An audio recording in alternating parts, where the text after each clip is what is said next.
Yeshua, c'est lui qui guérit. Yeshua, Yeshua, il est mon Père. Yeshua, Yeshua, je l'aime et je l'adore. Yeshua. Matthieu 7, Oui. 24 à 27. Ok. C'est pourquoi quiconque entend de moi ces paroles et les met en pratique, je le comparerai à un homme prudent qui a bâti sa maison sur le rocher. Et la pluie est tombée, et les fleuves sont venus, et les vents ont soufflé et se sont précipités sur cette maison, et elle n'est pas tombée parce qu'elle était fondée sur le rocher.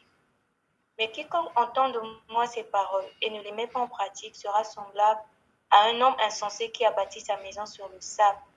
Et la pluie est descendue, et les fleuves sont venus, et les vents ont soufflé et se sont abattus contre cette maison, et elle est tombée, et sa ruine a été grande. Wow. Merci ma sœur Merveille. On va prendre le second passage dans Luc 6. Voilà, Luc chapitre 6, du verset 46 au verset 49.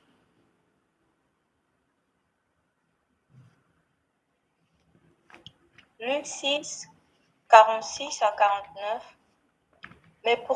Mais pourquoi m'appelez-vous Seigneur, Seigneur, et ne faites-vous pas ce que je dis? Quiconque vient à moi et écoute mes paroles et les met en pratique, je vous montrerai à qui il est semblable.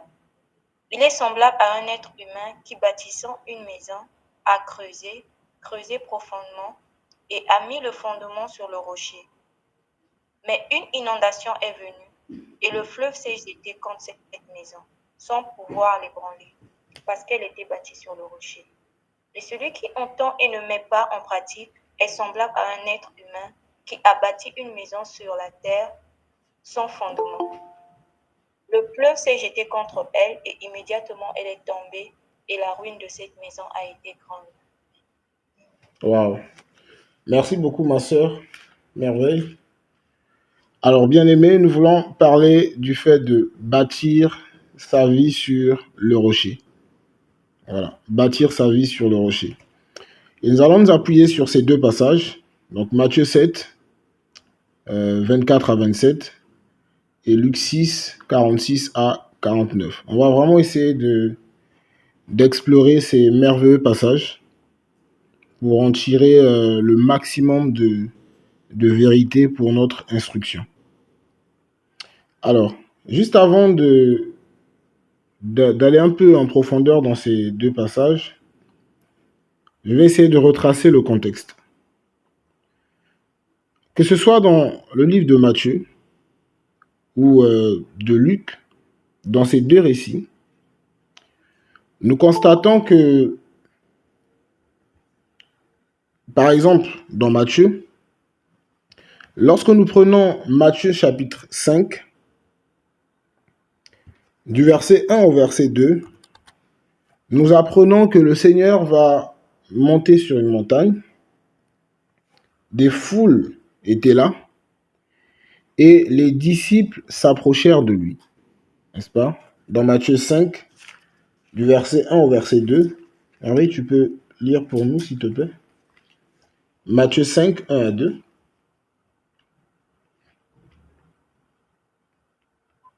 Ok. Matthieu 5, Du verset 1 au verset 2. Matthieu 5, 1 à 2. Et voyant les foules, il monta sur la montagne. Et s'étant assis, ses disciples s'approchèrent de lui. Et ayant ouvert la bouche, il les enseigna en disant. Ok. Donc le Seigneur va monter sur la montagne, ses disciples vont s'approcher de lui, et le Seigneur va ouvrir sa bouche et enseigner ses disciples. D'accord? Il va tenir un discours devant ses disciples afin de les instruire, donc les enseigner. Et il va tenir un long discours. Il va leur partager toute une série d'enseignements. N'est-ce pas?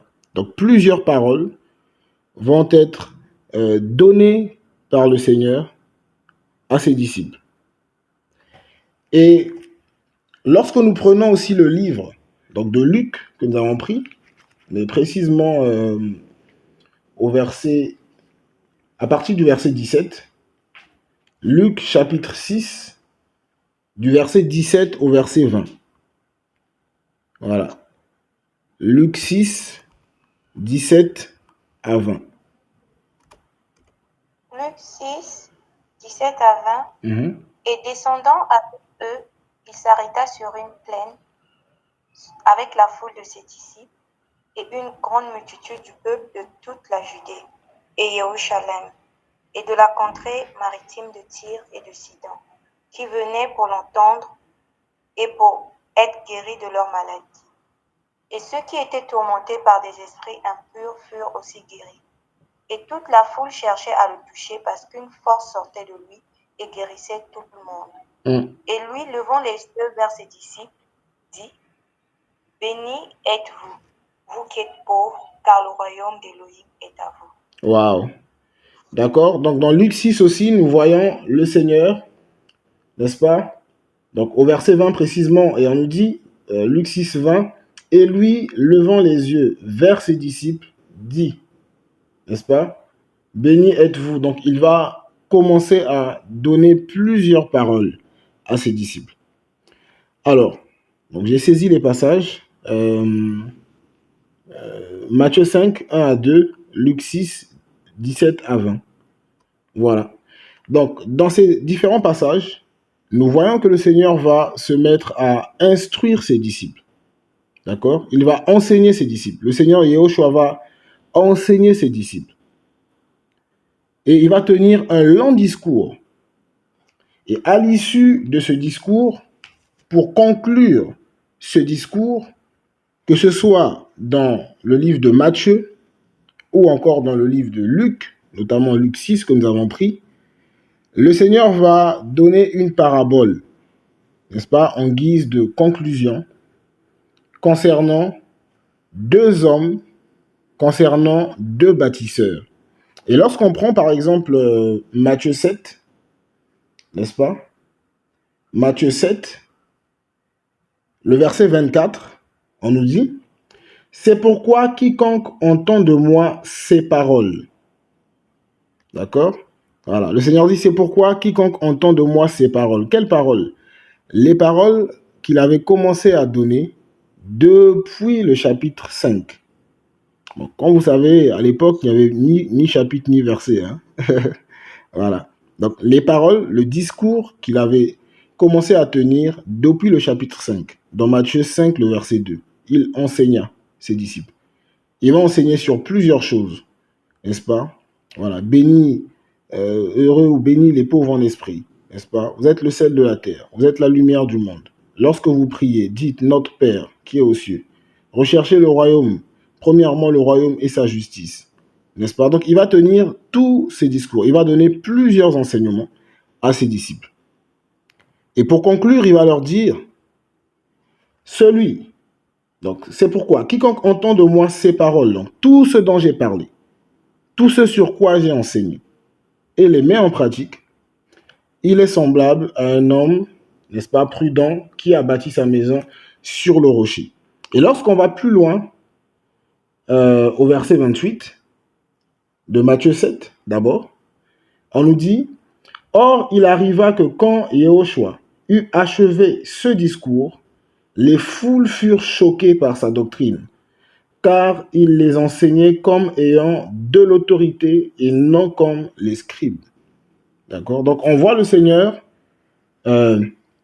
donner plusieurs enseignements, tenir un discours, que ce soit dans Matthieu ou dans Luc, et en conclusion, à l'issue, n'est-ce pas? Donc, en conclusion, il va donner cette parabole. Il va donner cette parabole. Pareil, hein, quand on prend Luc aussi, que nous avons pris là, Luc 6, nous voyons la même chose. Lorsqu'on prend Luc, donc Luc 6, on a vu, hein, le Seigneur dans Luc 6, à partir du verset 20, il va enseigner il va enseigner et il va conclure avec cette parabole. Voilà. Avec les deux maisons, les deux bâtisseurs.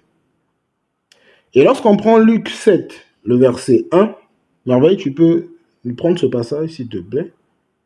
Voilà. Oui. Luc chapitre Luc 7, 7. le verset 1. Juste après la parabole, dans Luc 6. D'accord. Luc 7, le verset 1.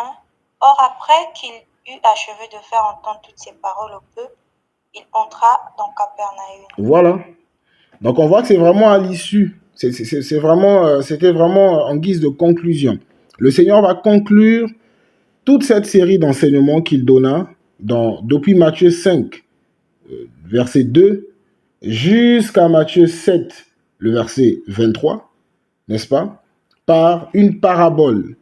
Et pareil, dans Luc 6, à partir du verset 20, jusqu'à Luc 6, donc Luc a vraiment condensé les informations, il a résumé. Donc jusqu'à Luc 6, le verset 45, n'est-ce pas? Il va conclure tout ce discours-là, cette série d'enseignements avec une parabole, n'est-ce pas? Avec une parabole. Et nous voulons vraiment nous appuyer sur cette parabole pour échanger autour de cette thématique. Bâtir sa vie sur le rocher. Alors, qu'est-ce que le Seigneur dit? Lorsqu'on prend d'abord Matthieu 7, au verset 24, il va dire « C'est pourquoi quiconque entend de moi ces paroles et les met en pratique, n'est-ce pas? Cette personne est semblable à un homme prudent qui a bâti sa maison sur le rocher. » Voilà. Qui a bâti sa maison sur le rocher.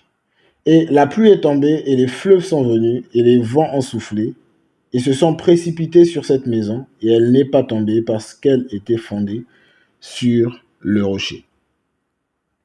N'est-ce pas? Sur le rocher. Le Seigneur va encourager ses disciples à véritablement les suivre. N'est-ce pas? À véritablement le suivre, autant pour moi, en appréciant, je dirais, les bienfaits liés au fait d'écouter sa parole et de mettre, n'est-ce pas, cette parole en pratique. Il va emmener les disciples à apprécier le bien fondé derrière le fait d'écouter et de mettre en pratique tous les enseignements qu'il leur donna. Voilà. Ces paraboles résument ce fait, n'est-ce pas? Voilà. Le fait d'écouter la parole du Seigneur, le fait de recevoir la parole du Seigneur et de la mettre en pratique est une très bonne chose. Et c'est ce à quoi il va vraiment encourager ses disciples. D'accord? C'est ce à quoi le Seigneur va vraiment encourager ses disciples. Alors, bien aimés, lorsque nous prenons ces deux passages, que ce soit Matthieu 7 ou encore Luc 6, alors nous retrouvons plusieurs similarités. D'accord? Voilà, plusieurs similarités. Alors, avant de parler de cela, donc le Seigneur dans ces passages, comme je l'ai dit en amont, parle de deux bâtisseurs, parle de deux maisons. Deux bâtisseurs, deux maisons. En relation avec le fait d'écouter sa parole et de la mettre en pratique, ou encore de ne pas la mettre en pratique. D'accord? Voilà. Donc il parle de deux bâtisseurs, de maisons. Mais en relation avec le fait de recevoir sa parole, d'écouter sa parole, et premièrement, de la mettre en pratique, ou encore deuxièmement, de ne pas la mettre en pratique. Le premier bâtisseur, c'est-à-dire celui qui écoute la parole et la met en pratique, le Seigneur dit qu'il est semblable à un homme prudent qui a bâti sa maison sur le rocher. N'est-ce pas? Un homme qui a bâti sa maison sur le rocher. Par conséquent, en dépit des diverses intempéries, cette maison a demeuré, cette maison est restée stable. cette maison était inébranlable. N'est-ce pas? On retrouve plusieurs intempéries. On nous parle de quoi? On nous parle de la pluie qui est tombée. On nous parle des fleuves qui sont venus.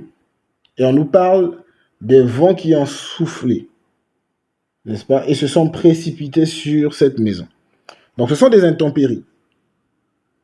Et malgré la pression exercée par ces intempéries, la maison, n'est-ce pas, est restée inébranlable. Ça, c'est le premier cas. C'est le premier bâtisseur. C'est la première maison. Par contre, il va parler d'un second cas. De cet homme-là qui va écouter la parole du Seigneur et ne va pas la mettre en pratique. N'est-ce pas? Donc l'homme qui bâtit sa maison sur le sable.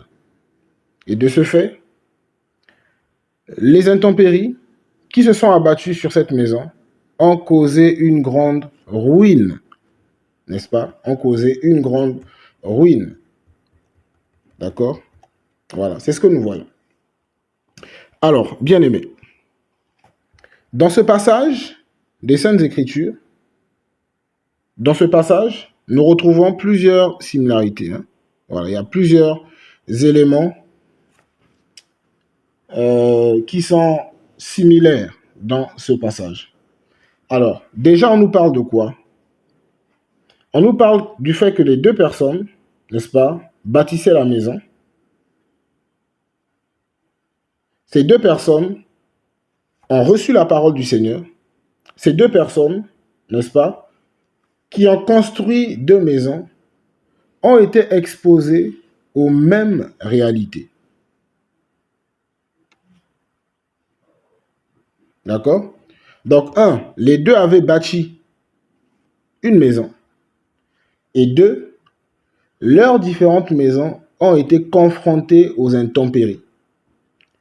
Mais l'impact des intempéries n'a pas été le même à cause du fondement sur lequel chacun avait bâti sa maison. L'impact n'a pas été le même. Ces deux hommes ont bâti leur maison, et ces deux maisons ont été confrontées aux mêmes intempéries.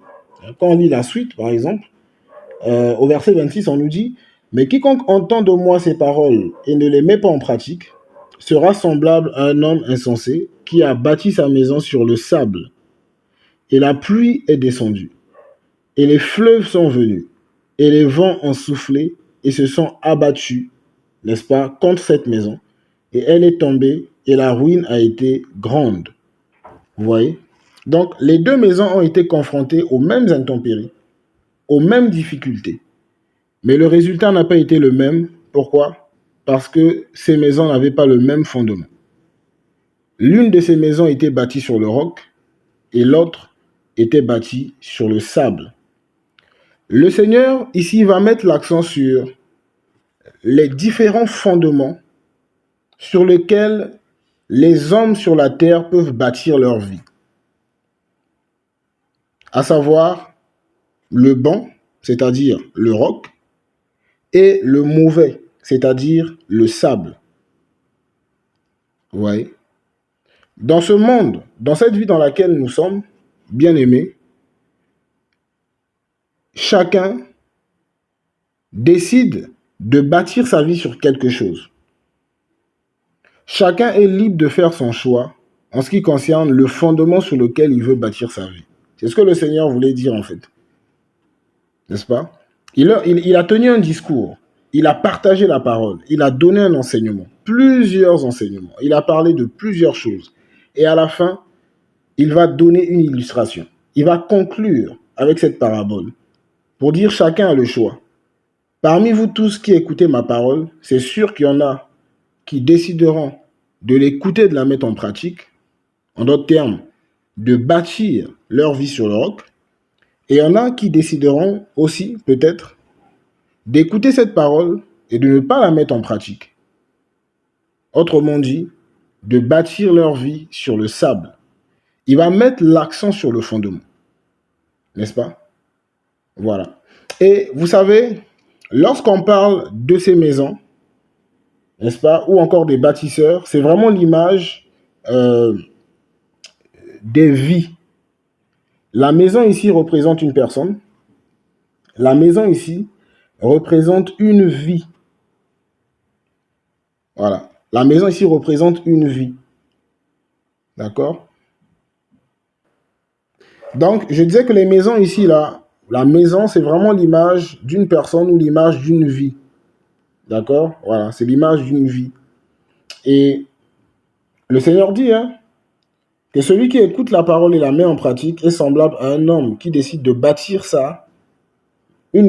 bâtir sa maison sur le rocher. Donc la maison ici, c'est l'image de la vie. D'accord? C'est l'image d'une vie. Voilà.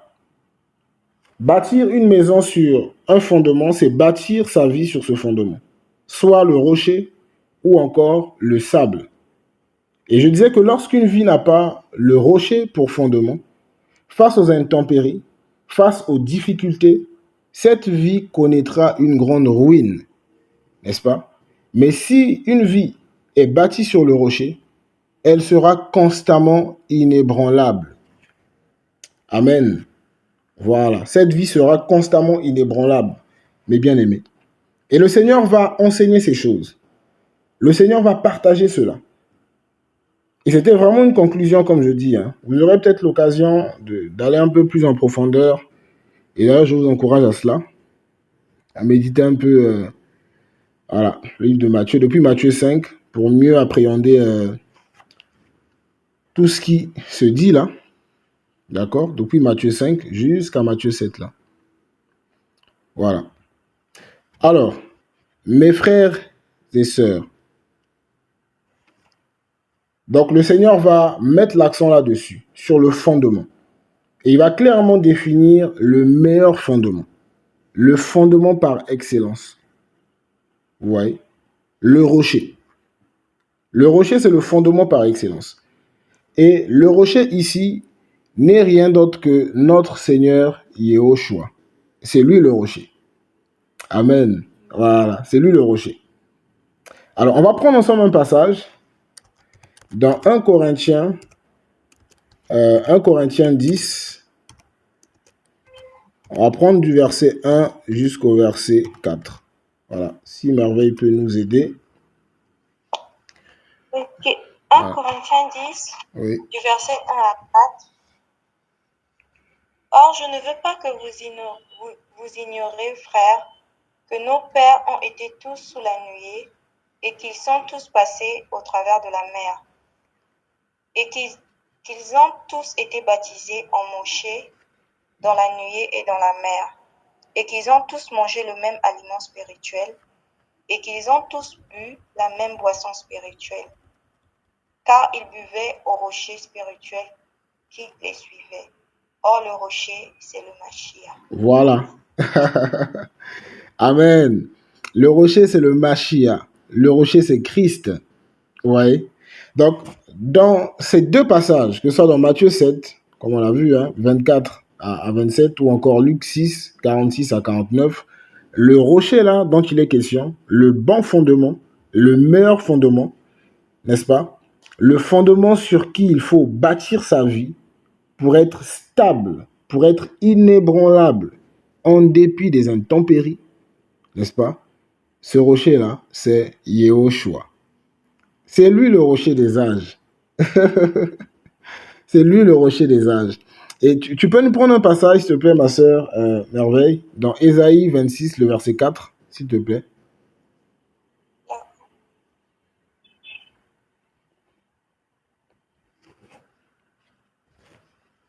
Ésaïe 26, le verset 4.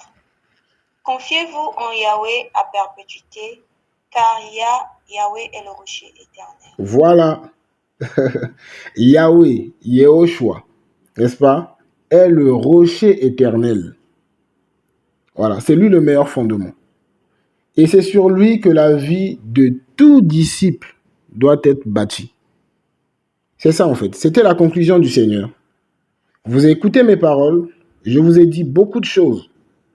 Depuis Matthieu 5, 2, j'ai commencé à vous enseigner Bénis les pauvres en esprit, car ils verront le royaume, car le royaume est à eux. Bénis ceux qui ont le cœur pur, car car ils verront Elohim. Vous voyez? Il va enseigner beaucoup de choses. Recherchez premièrement le royaume. Quand vous jeûnez, toutes ces choses-là.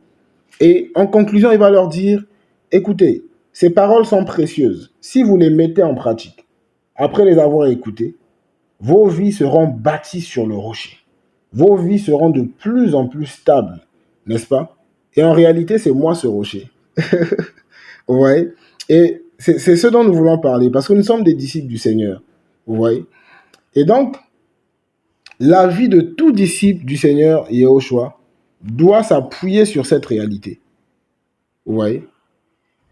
Dans Matthieu 16 au verset 18, le Seigneur disait à Pierre, il disait, et moi je te dis que tu es Pierre ou Pétros, et que sur ce rocher, Pétra, sur ce rocher, certaines versions ont traduit ça par cette pierre, ou encore ce roc, ou le roc. Mais quand on va dans le grec, c'est vraiment Pétra, n'est-ce pas? C'est le rocher. Sur ce rocher, je bâtirai mon église. Sur ce rocher, je bâtirai mon assemblée. N'est-ce pas? C'est ça. Donc, l'église du Seigneur est appelée à être bâtie sur quoi? Sur le rocher. L'église, c'est une assemblée d'hommes et femmes qui ont été libérés de la pratique du péché, qui ont reçu le Saint-Esprit, n'est-ce pas? Afin de marcher dans la sainteté. Ça, c'est l'église. L'église, c'est l'assemblée des disciples de Yehoshua. Et quand le Seigneur dit, et sur ce rocher, je bâtirai mon assemblée, je bâtirai mon église, ça veut dire que tous les membres de l'église du Seigneur sont appelés à avoir leur vie bâtie sur le rocher. Ouais. Pourquoi? Parce qu'il y a une très bonne conséquence. Voici la conséquence. Le Seigneur ne s'est pas arrêté là. Il n'a pas seulement dit, je bâtirai sur le rocher, je bâtirai mon église ou mon assemblée. Voici la conséquence du fait d'être bâti sur le rocher. Il dit, et les portes du séjour des morts et les portes de l'Hadès ne prévaudront pas contre elle. Alléluia. Sur ce rocher, je bâtirai mon assemblée. Sur ce rocher, je bâtirai mon église. Par conséquent, les portes de l'Hadès ne prévaudront point. Les intempéries ne pourront pas détruire mon église. Les intempéries ne pourront pas renverser mon église. Les intempéries ne pourront pas rendre mon église instable. Mon église ne sera pas ébranlée. Ouais. Donc le Seigneur parlait de lui dans Matthieu 16. Dans Matthieu 16, au verset 18. Il parlait de lui dans Matthieu 7 et dans Luc 6. Ouais. La vie de tout disciple du Seigneur doit s'appuyer sur cette réalité.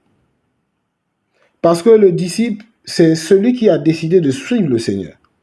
C'est celui qui a décidé d'identifier sa vie à celle du Seigneur. Donc c'est une notion qui est propre aux disciples là.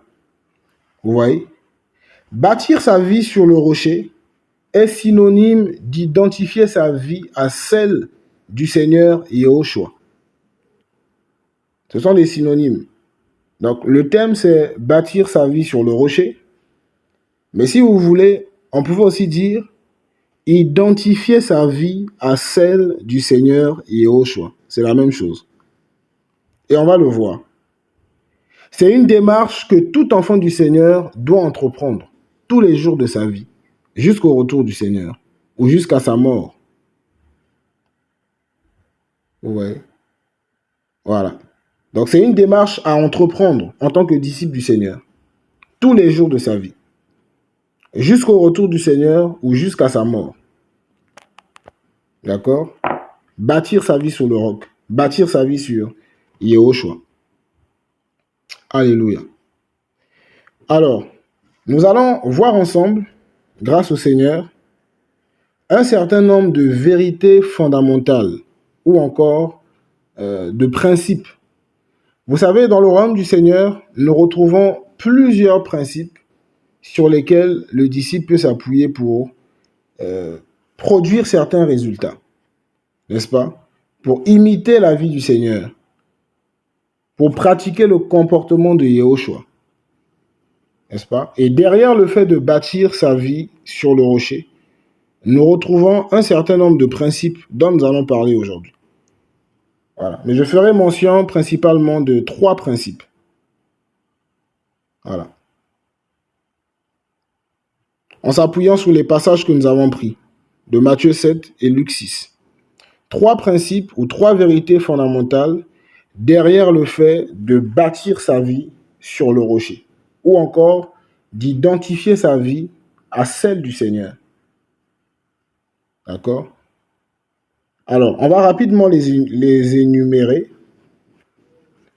Voilà. Quand on prend Matthieu 7, ou encore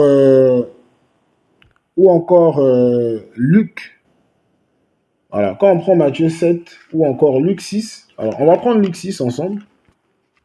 Luc chapitre 6. Alors on nous dit quoi? Au verset 47, Luc 6, 47, la Bible dit: quiconque vient à moi et écoute mes paroles et les met en pratique, je vous montrerai à qui il est semblable. Alors, on parle du fait, premièrement, d'écouter la parole du Seigneur. Ça, c'est le premier principe. L'écoute de la parole du Seigneur. C'est la première vérité fondamentale dont nous allons parler. Pour bâtir sa vie sur le rocher, il faut premièrement écouter la parole du Seigneur. Être à l'écoute de la parole. On va développer ça tout à l'heure ensemble. C'est la première vérité fondamentale. Deuxième vérité fondamentale, quand on prend Luc 6, on nous dit au verset 48, « Il est semblable à un être humain qui, bâtissant une maison, a creusé profondément. » Alors ici, c'est l'image de l'épreuve. D'accord? C'est éprouvant. Creuser profondément.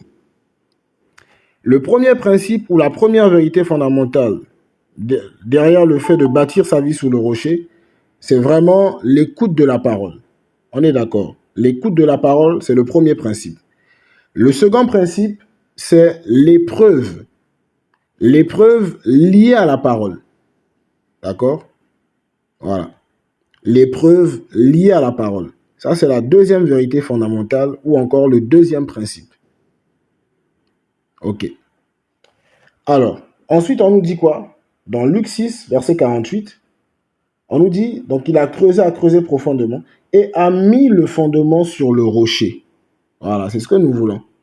Et a mis le fondement sur le rocher. Voilà, ici c'est vraiment l'image de la pratique de la parole et on va en parler. Donc le troisième principe ou la troisième vérité fondamentale, c'est la pratique de la parole. Parce qu'il dit au verset 47, Luc 6, 47, « Quiconque vient à moi et écoute mes paroles, premier principe, et les met en pratique. » Donc entre l'écoute de la parole et la mise en pratique de la parole, il y a un élément. Et cet élément-là, c'est les preuves liées à la parole. D'accord? Donc voici les 3 principes derrière le fait de bâtir sa vie sur le rocher dont nous allons parler ensemble ce soir grâce au Seigneur. Je nous encourage vraiment à prêter attention à tout ce qui sera dit, tout ce qui sera partagé par la grâce du Seigneur. Vous savez, aujourd'hui nous faisons face à plusieurs catégories de chrétiens, à plusieurs catégories de disciples. Plusieurs enfants du Seigneur ont du mal à vivre, à connaître la stabilité dans le Seigneur. Plusieurs enfants du Seigneur ont du mal à être constants dans leur marche avec le Seigneur. Vous voyez, on retrouve tellement de choses. Il y a tellement de paramètres qui rentrent en ligne de compte. Mais vous savez, la volonté du Seigneur pour nous est que nous soyons des disciples, des véritables disciples, des hommes et des femmes stables dans leur relation avec le Seigneur. Stables, n'est-ce pas, dans leur manière de suivre le Seigneur, d'identifier leur vie à celle du Seigneur. Vous voyez? Et donc, avant de parler de ces 3 principes, je vais vraiment brièvement parler un peu du disciple. D'accord? Voilà. Parler un peu du disciple. C'est bon pour tout le monde par rapport aux différents principes dont j'ai parlé. Voilà, nous allons les aborder un à un. Voilà, nous allons les aborder un à un. Mais avant, le Seigneur va s'adresser aux disciples. Le Seigneur va tenir un discours aux disciples en vue de les instruire. Un long discours. Et pour conclure, il va donner ses paraboles. Alors, quand on parle de disciples aujourd'hui, c'est une notion qui est de moins en moins comprise par plusieurs personnes. Parce que généralement, il est beaucoup plus question de chrétiens. Vous voyez? Alors que dans les Écritures, on voit beaucoup plus la mention disciple. Disciple. Et on voit à peine la mention chrétien. Dans Actes 11, 26, vous voyez? Et dans deux autres passages. Alors, quand on parle du disciple, mes bien-aimés, il est vraiment question ici d'un élève ou d'un étudiant. Mais quel genre d'élève ou quel genre d'étudiant? C'est un homme, c'est une femme qui a été touché par l'évangile. L'évangile qui parle du maître. L'évangile qui est centré sur le Seigneur Yahushua. Vous vous souvenez, l'apôtre Paul disait dans 2 Corinthiens 4, au verset 5, il disait, nous ne nous prêchons pas nous-mêmes, n'est-ce pas? Mais c'est le Seigneur Yahushua que nous prêchons. Donc, le disciple, c'est un homme, c'est une femme qui a écouté un évangile centré sur Yahushua. L'évangile qui sauve. L'évangile qui libère de la pratique du péché. L'évangile qui annonce l'amour du Seigneur, qui nous touche, qui nous transforme, qui nous libère de l'autorité des ténèbres. Vous voyez? L'évangile qui est centré sur le Seigneur. Il a reçu cet évangile, son cœur a été touché, il a été libéré de la pratique du péché, il a reçu le Saint-Esprit, n'est-ce pas? Est devenu une nouvelle créature, une nouvelle création. Ça, c'est le disciple. Vous voyez? Ça, c'est le disciple. L'évangile qui nous présente la beauté de la vie de Yahushua. Et face à cette vie, cet homme ou cette femme décide de devenir un étudiant. Il décide d'étudier cette vie afin de se l'approprier. C'est ça le disciple-là. C'est ça le disciple. Ça commence par là. Vous savez, quand on parle du disciple, il est vraiment question de quelqu'un qui reçoit un enseignement. De quelqu'un qui est à l'école pour apprendre, bien sûr. Mais dans un cadre biblique, le disciple est celui qui a volontairement décidé d'apprendre sur la vie du maître. Vous savez, la vie chrétienne est une vie toute nouvelle. Pour nous tous, moi-même le premier. Vous savez pourquoi? Parce qu'avant de rencontrer le Seigneur, nous étions attachés à une autre vie. La Bible nous informe dans Éphésiens 4, précisément au verset 18, que ceux et celles qui ne connaissent pas le Seigneur sont étrangers à la vie du Seigneur. Vous voyez? Ceux et celles qui ne connaissent pas le Seigneur sont étrangers à la vie du Seigneur. Éphésiens 4, le verset 18. À cause de l'ignorance qui est en eux. L'évangile nous donne accès à la connaissance de l'évangile, nous donne accès à la connaissance de la gloire du Seigneur. L'apôtre Paul disait, si notre évangile est encore voilé, dans 2 Corinthiens 4, à partir du verset 3, il est voilé pour ceux qui périssent, pour les incrédules, pour ceux dont le Dieu de ce siècle a aveuglé l'intelligence, afin qu'ils ne voient pas briller la splendeur de l'évangile de la gloire de Yahushua, qui est l'image d'Élohim. 2 Corinthiens 4, 3 à 4. L'évangile nous sort de l'ignorance. L'évangile nous donne accès à la splendeur de la gloire de Yahushua, de sa vie. Et face à cette gloire, face à cette splendeur, on tombe amoureux et on décide d'étudier cette vie afin de se l'approprier. Alléluia. C'est ça le disciple. C'est ça le disciple. Vous voyez, le disciple-là commence par là. Donc, on veut vivre comme Yahushua. On veut s'approprier de cette... On a tellement été touché par cette vie et on veut la pratiquer. Vous voyez? Ça, c'est le disciple-là. Ça commence par là. Voilà pourquoi la Bible dit dans 2 Corinthiens 5, verset 17, 2 Corinthiens 5, verset 17, que si quelqu'un est en Christ, si quelqu'un est en Machia, il est une nouvelle création. Les choses anciennes sont passées et voici que toutes choses sont devenues nouvelles. Vous voyez, il y a la nouveauté de vie, la nouveauté dans la compréhension. Et j'ai donné Éphésiens 4, 18 pour dire qu'avant de donner notre vie au Seigneur, nous étions dans une autre vie. Ça veut dire quoi? Ça veut dire que celui qui a donné sa vie au Seigneur à l'âge de 16 ans a passé 16 ans dans sa vie, pratiquant autre chose que la vie de Yehoshua. Celui qui a donné sa vie au Seigneur à l'âge de 20 ans, 21 ans, 25 ans, a passé 25 ans de sa vie pratiquant une autre vie que celle de Yehoshua. Celui qui a donné sa vie au Seigneur à l'âge de 30 ans, 35 ans, a passé 35 ans ou 30 ans de sa vie pratiquant une autre vie différente de celle du Seigneur. Et du coup, lorsqu'on vient dans le Seigneur, on décide de faire quoi? On décide d'apprendre. On décide, n'est-ce pas? On découvre une nouvelle vie. Et on veut marcher selon cette vie. Ça, c'est le disciple. Ça, c'est le disciple-là. Voilà. La vie du disciple a un début et a une continuité. D'accord? Et on le voit dans Matthieu 28, du verset 19 au verset 20. Allez, faites de toutes les nations des disciples, avec l'évangile. Ça, c'est le début. L'évangile nous expose les merveilles de la vie du Seigneur. On renonce au péché, on renonce à la pratique du péché, n'est-ce pas? On délaisse le mal et on se tourne vers le Seigneur afin d'étudier sa vie. Donc, quand on dit que le disciple, c'est un étudiant, mes bien-aimés, c'est vraiment quelqu'un qui décide d'aller à l'école du Seigneur pour étudier sa vie. C'est ça le disciple. Un étudiant par rapport à la vie de Yehoshua, pas par rapport à autre chose. Par rapport à la vie de Yehoshua, comment se comporte-t-il? Comment parle-t-il? Comment marche-t-il? C'est ce qui intéresse le disciple.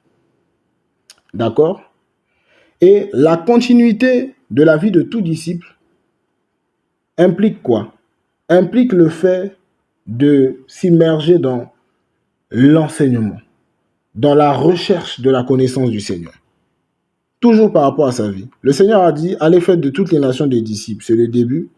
Après, il dit, enseignez-leur à observer. D'accord? Tout ce que je vous ai prescrit. C'est ça la vie d'un disciple du Seigneur. Il aime tellement cette vie qu'il a touchée. Et il veut en savoir plus. Oh frère, je me souviens le jour où le Seigneur m'a visité, où j'ai été touché par l'amour du Seigneur. Je pleurais comme un enfant. Oh là là là. Et je me souviens, quand je me suis approché de certains frères ce jour-là, je leur ai dit, j'ai faim. je veux en savoir plus. Partagez-moi la parole. Partagez-moi la parole. Je veux en savoir plus. Waouh! Le disciple-là est une vie de soif. Le disciple, c'est un assoiffé, mes frères. C'est un assoiffé. C'est quelqu'un qui évolue dans une vision. Et quelle est cette vision? Luc 6, 40. Le disciple n'est pas plus grand que son docteur. Le disciple n'est pas plus grand que son maître. Mais tout disciple accompli sera comme son maître. La vision de tout disciple, c'est de ressembler au maître. C'est d'identifier sa vie à celle du maître. Voilà pourquoi ce partage de ce soir-là, le fait de bâtir sa vie sur le rocher, ça rentre vraiment dans le cadre du disciple-là. Parce que comme je l'ai dit, bâtir sa vie sur le rocher, c'est identifier sa vie, n'est-ce pas, à celle du maître, à celle de Yehoshua. Luc 6, 40. Merci ma sœur merveille. Le disciple n'est pas plus grand que le maître, mais tout disciple accompli, tout disciple bien formé. Donc Luc 6, 40. Luc 6, 40. C'est la vision du disciple. C'est la vision de tout disciple. Je ne sais pas pour vous, je ne sais pas comment chacun a rencontré le Seigneur, mais ce partage, c'est vraiment pour nous encourager à cela. Vous voyez? Voilà. Si sur la plateforme, il y en a qui n'ont jamais expérimenté, qui n'ont jamais connu la splendeur de la gloire de Yehoshua, c'est sûr que vous aurez du mal à comprendre tout ce que nous allons partager. Ouais. C'est sûr que toutes ces vérités fondamentales elles risqueront d'être mystérieuses pour vous. Mais je crois que par l'action du Saint-Esprit, s'il y en a parmi nous ici qui n'ont jamais véritablement expérimenté l'évangile de gloire qui emmène au salut, l'Esprit du Seigneur touchera vos cœurs afin de faire de vous de véritables disciples, de véritables étudiants. Voilà pourquoi la vie d'un disciple est caractérisée aussi par la curiosité. Parce qu'il étudie, il veut comprendre, il veut savoir, il est assoiffé. Il court après la connaissance. Mais quel genre de connaissance? La connaissance sur le Seigneur Yahushua, sur le Maître. On veut apprendre à le connaître. Sa beauté nous a touchés. Son amour nous a dépassés. Vous voyez? Voilà. On veut apprendre. On veut apprendre de lui. On veut l'expérimenter. Vous voyez? Et c'est dans cet élan-là. Le Seigneur va parler à ses disciples. Donc, je pense qu'on comprend mieux un peu c'est qui un disciple. D'accord? Donc, le disciple, c'est un élève, c'est un étudiant. Il étudie quoi? Il étudie la vie du maître. C'est ça, le disciple. Il n'étudie pas autre chose. C'est la vie du maître. Toutes les études que le disciple fait tournent autour de la vie du maître. Maintenant, si ça tourne autour d'autre chose, là, ça produit autre chose aussi. Vous voyez? Voilà. Ça doit tourner autour de la vie du maître. Qui est Yahushua? Quel est son comportement? Nous voulons nous approprier de cette vie, parce que cette vie nous a touchés. Cette vie nous a frappés. Cette vie, nous l'avons aimée, n'est-ce pas? Et nous voulons identifier notre vie à cela. Nous voulons nous approprier cette vie-là. Quelle douceur, quelle patience, quel charme, quelle beauté, quelle gloire, n'est-ce pas? Et on veut de cela. On veut parler comme Yahushua. On veut marcher comme Yahushua. On veut répondre comme Yahushua. Vous voyez? C'est ça, mes frères. Et donc, c'est ça le disciple. Et en tant que disciple, pour véritablement bâtir sa vie sur le rocher, ou encore identifier sa vie à celle du Seigneur Yahushua, il y a ces trois principes qui peuvent nous accompagner. Il y a ces trois vérités qui peuvent nous aider. N'est-ce pas? Voilà. Donc, la première vérité, comme je l'ai dit, la première vérité, c'est l'écoute de la parole. Voilà. L'écoute de la parole. Ok. Vous êtes là, frères et sœurs? Gloire au Seigneur. Je sais que vous êtes là. Alors, que ce soit dans Matthieu, hein, voilà. Matthieu, gloire au Seigneur, vous êtes là. Ok, gloire au Seigneur. Alléluia.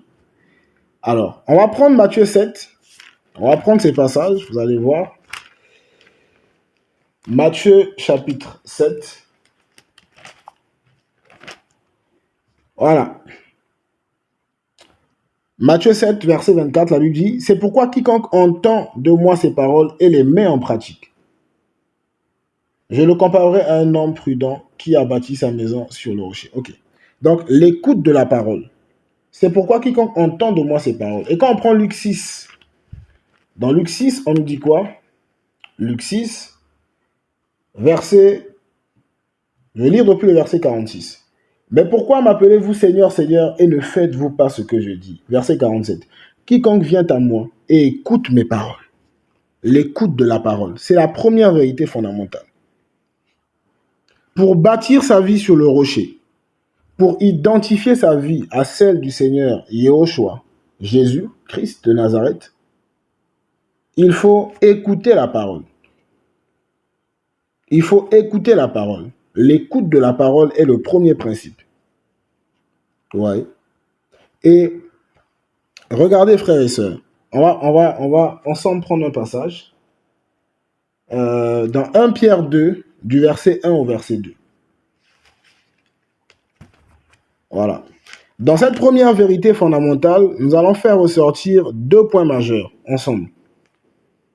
Alors, on prend ce passage, 1 Pierre chapitre 2, du verset 1 au verset 2.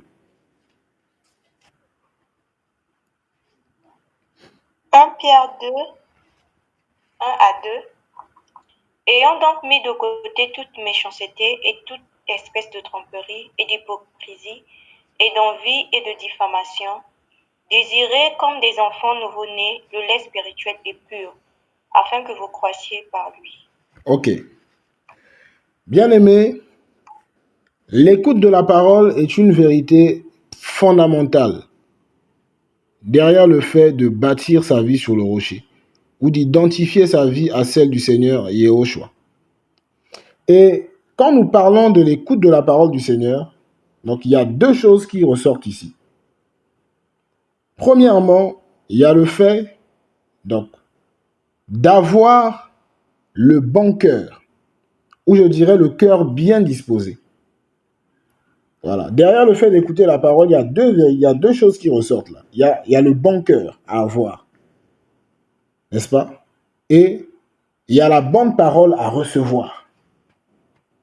Le bon cœur à avoir et la bonne parole à recevoir. Vous voyez?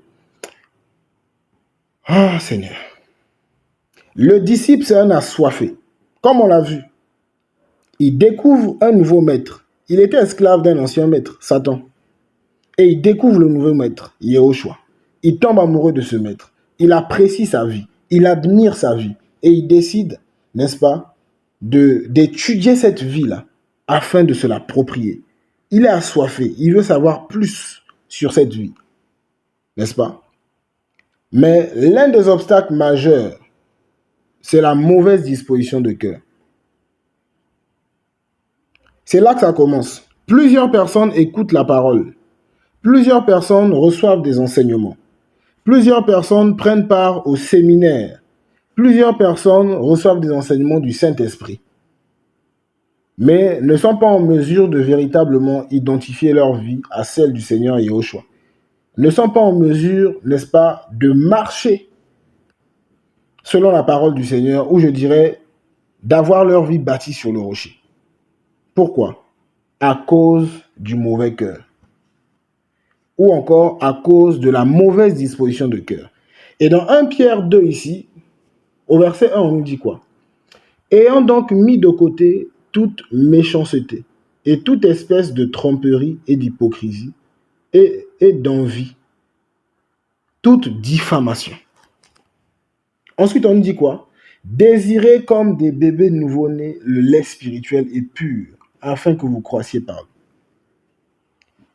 Si le cœur est chargé, si le cœur est mal disposé, je dirais, lorsque le cœur est mal disposé, lorsque le cœur est mauvais à cause d'un certain nombre de choses, n'est-ce pas, qui se trouvent en lui, ben, le disciple ne sera pas en mesure d'être un assoiffé. Le disciple ne sera pas en mesure de rechercher la parole du Seigneur comme il se doit. Vous voyez? Donc, il faut d'abord veiller sur son cœur. Il faut veiller, ça c'est la responsabilité de tout disciple dans ce processus, à avoir un bon cœur, un cœur bien disposé, mes frères. Quand on parle du fait d'écouter la parole, l'écoute de la parole ici, n'est-ce pas, nous parle vraiment, l'écoute de la parole ici nous parle vraiment de la parole du Seigneur qu'il peut nous communiquer par différents moyens. D'accord? Voilà. Le Seigneur nous parle de plusieurs manières. Déjà, grâce aux Saintes Écritures, on est d'accord? Voilà. Avec le graphé, les Saintes Écritures sont là. Le Seigneur nous parle au travers des Saintes Écritures. Quand nous méditons la parole, comme on l'a vu dernièrement, et ou encore par le biais d'un temps d'enseignement comme celui-ci, un séminaire biblique, un temps d'enseignement, le Seigneur nous parle, n'est-ce pas, au travers des hommes. Le Seigneur nous parle aussi par son esprit dans des temps de prière. Il peut nous parler aussi par des songes, par des visions. La parole du Seigneur peut nous être communiquée de plusieurs manières. Vous voyez? Oui. De plusieurs manières. Dans les temps de prière où le Seigneur veut nous parler, si notre cœur n'est pas bien disposé, on ne recevra rien. Nous ne serons pas en mesure de discerner la parole du Seigneur, cette parole qui peut nous soutenir, cette parole qui peut nous fortifier, cette parole qui peut nous emmener à être bâtis, à nous identifier à la vie du Seigneur. Vous voyez? Donc l'écoute de la parole ici, c'est ça. Et bien aimé, regardez, on nous parle d'abord du cœur. Ça commence par là. Ça, c'est le premier principe. Avoir un bon cœur, avoir un cœur bien disposé. N'est-ce pas? On dit qu'il faut mettre de côté, il faut rejeter, il faut constamment veiller sur son cœur. Tu es disciple du Seigneur, tu as donné ta vie au Seigneur depuis un moment, depuis plusieurs années. Ce sont des principes, ce sont des fondements. Vous savez, le fondement, c'est ce qui subsiste. Oui, et c'est ce qui doit subsister, je dirais. Voilà, un fondement est là. Quand on enlève le fondement, la maison s'écroule. Donc, quel que soit le nombre d'années de conversion, ce message concerne tout disciple du Seigneur. Vous voyez? Donc, le cœur, le bon cœur. Vous voyez? Le bon cœur. On dit il faut mettre de côté la méchanceté et toute espèce de tromperie, d'hypocrisie. Il faut mettre de côté toutes les mauvaises choses.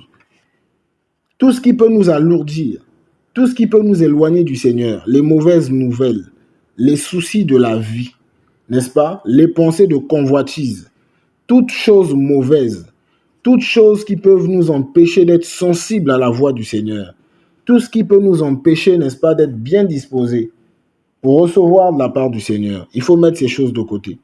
Oui. Et Jacques en parle aussi. Quand on prend Jacques, mais en fait, tu peux nous aider là. On va prendre Jacques 1, le verset 21. Jacques chapitre 1, le verset 21. Et on va revenir sur 1 Pierre là. Jacques 1, 21. C'est pourquoi, mettant de côté toute souillure et tout résidu de méchanceté, recevez avec douceur la parole qui a été plantée en vous et qui peut sauver vos âmes. Ça commence par là, mes frères. Il faut mettre de côté toute souillure, les pensées impures, n'est-ce pas? Tout ce qui peut constituer une souillure, la vengeance, le manque de pardon, la haine, la jalousie, tout ce qui peut constituer une souillure, il faut veiller à cela, mes frères. Voilà pourquoi dans le Proverbe 4, verset 23, la Bible dit « Veille sur ton cœur, sois une sentinelle par rapport à ton cœur, car c'est de ton cœur que procèdent les sources de la vie. » Vous voyez? Donc ça commence par là. Celui ou celle qui veut être stable, qui veut être inébranlable, qui veut vraiment bâtir sa vie sur le roc, doit veiller sur la condition de son cœur, doit veiller sur l'état de son cœur. Vous voyez? Afin d'être en mesure de faire quoi? De soupirer après la parole du Seigneur. D'être bien disposé pour rechercher la parole du Seigneur. Comme une biche soupire après les courants d'eau, ainsi mon âme soupire après toi, Seigneur. Alors, donc, quand on vit ça, quand on veille sur son cœur, sur l'état de son cœur, mais grâce au Seigneur, on fait quoi? 1 Pierre 2, le verset 2, on désire comme des bébés nouveau-nés le lait spirituel et pur. Voilà. On manifeste un désir pour recevoir la parole du Seigneur. On recherche la parole du Seigneur. Vous voyez? Alors, par rapport à la disposition de cœur, on va prendre ensemble un passage dans Luc le chapitre 8.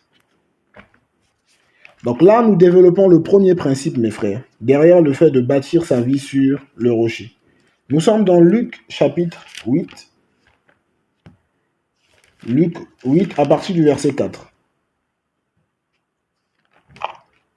Luc 8 à partir du verset 4. Or, quand une grande foule s'assemblait et que de chaque ville on voyageait vers lui, il dit au moyen d'une parabole, celui qui sème sortit pour s'aimer sa semence, et en semant, il en tomba en effet à côté du chemin. Et elle fut foulée aux pieds, et les oiseaux du ciel la mangèrent. Et une autre tomba sur le rocher, et ayant poussé, elle sécha parce qu'elle n'avait pas d'humidité. Et une autre tomba au milieu des épines, et les épines poussèrent avec elle et l'étouffèrent. Et une autre tomba dans la bonne terre, et ayant poussé, elle produisit du fruit au centuple. Wow. En disant ces choses, il dit à grande voix que celui qui a des oreilles pour entendre, entende. Ok. Le Seigneur va donner cette parabole. Bien aimé, nous parlons toujours de l'écoute de la parole. Et nous parlons du bon cœur. N'est-ce pas? Donc il faut avoir le bon cœur, la bonne disposition de cœur pour recevoir la bonne parole. Ça commence par là. Ça commence par là, mes frères. Et quand je parle de bonne parole ici, c'est vraiment une parole centrée sur le Seigneur. Centrée sur le Seigneur. Parce que le disciple veut apprendre du Seigneur, veut s'identifier à la vie du Maître. Vous voyez? Et le Seigneur va donner cette parabole pour parler de 4 types de cœur ou de 4 dispositions de cœur face à la parole. N'est-ce pas? Et ma sœur Merveille, on va poursuivre la lecture au verset 9. Donc, Luc chapitre 8, Ok. le verset 9. Et ses disciples l'interrogèrent, disant, qu'est-ce que cette parabole? Mais il dit, il vous a été donné de connaître les mystères du royaume d'Élohim. Mais pour les autres, cela leur est dit en parabole, afin qu'en voyant, ils ne voient pas, et qu'en entendant, ils ne comprennent pas. Or, voici ce qu'est la parabole. La semence, c'est la parole d'Élohim. Et ceux qui sont à côté du chemin, ce sont ceux qui entendent. Ensuite, le diable vient et enlève la parole de leur cœur, de peur qu'ils ne croient et ne soient sauvés. Merci ma soeur, on va s'arrêter là Et d'abord. Ouais, on peut s'arrêter là d'abord. Donc, voici l'interprétation de la parabole. Il va dire que la semence, parce qu'il parle d'un semeur, il dit que la semence, c'est la parole. C'est la bonne parole, la semence. C'est la bonne parole. Et voici le premier cœur, ou voilà, le premier type de cœur sur lequel cette parole a été semée. N'est-ce pas? Ou dans lequel cette parole a été semée. Et on nous dit que ce sont des personnes qui entendent la parole, et ensuite le diable vient et enlève la parole de leur cœur, de peur qu'ils ne croient et ne soient sauvés. Oui, c'est ça. Des personnes que l'ennemi voile, aveugle par rapport à l'évangile, pour ne pas qu'ils voient la splendeur de Yehoshua et ne décident d'étudier, n'est-ce pas, sa vie. Premier type de cœur. On y va, ma sœur, verset 13.